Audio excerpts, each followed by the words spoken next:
বেঁচে আছে বলতে রাহুল? কোনটা? এই যে আম গাছটা। হ্যাঁ বেঁচে আছে। একটা জিনিস নিয়ে আসি, দাঁড়াও দেখাচ্ছি। হলুদ গাছ। দাঁড়া সুদীপ, কাছি নিয়ে আয়, যা কাছি নিয়ে আয়। কাছি পারবি? এই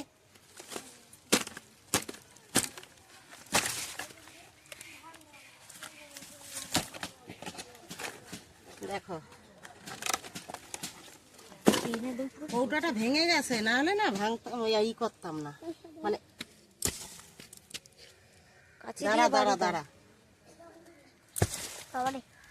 দেখাচ্ছি। ওটাই হয়েছে। ও আদা কই, তা হয়ই নেই রে রাহুল। হ্যাঁ মনে মধ্যখানে হয়েছে মনে হয়। আমিও তো তাই ভাবছি, এইটুকখানি দেখা তো আমিও তো তাই ভাবছি যে হয়েছে। না এখনো ওই তো গোড়া তোমার হচ্ছিল থাকলে না না এখন না, আর হবে না? এগুলো আবার মুতা, এগুলো না, এই যে এই হচ্ছে আদা। তাহলে অনেকটা হয়েছে, হয়নি। দেখ এইখানটা নিচে আছে নাকি দেখি,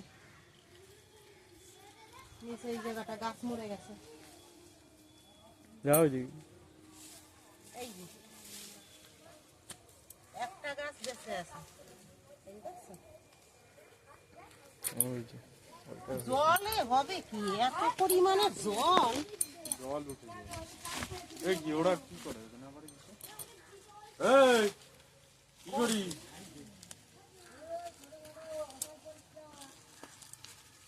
কেঁচো খুঁজে নাকি?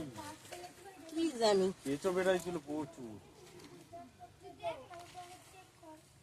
আর পিছনটা বেশি বাথরুম করে না, কেমন ওই ওটা কোনায় এসে হয়ে গেছে। দোকান আর আমাদের ওই ঘরে কোনাটা ওইটা আসলে ফেলতে হবে।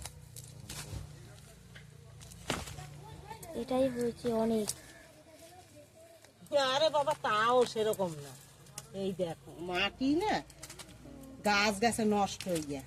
এই এখনো হতো না, আর হওয়ার হতো সময় না। চলে গেছে, আর হবে না। আদা আদা একটু নষ্ট নষ্টও হয়ে গেছে। আর এইখানটা জল ওঠে না, না হলে বন্ধ করো।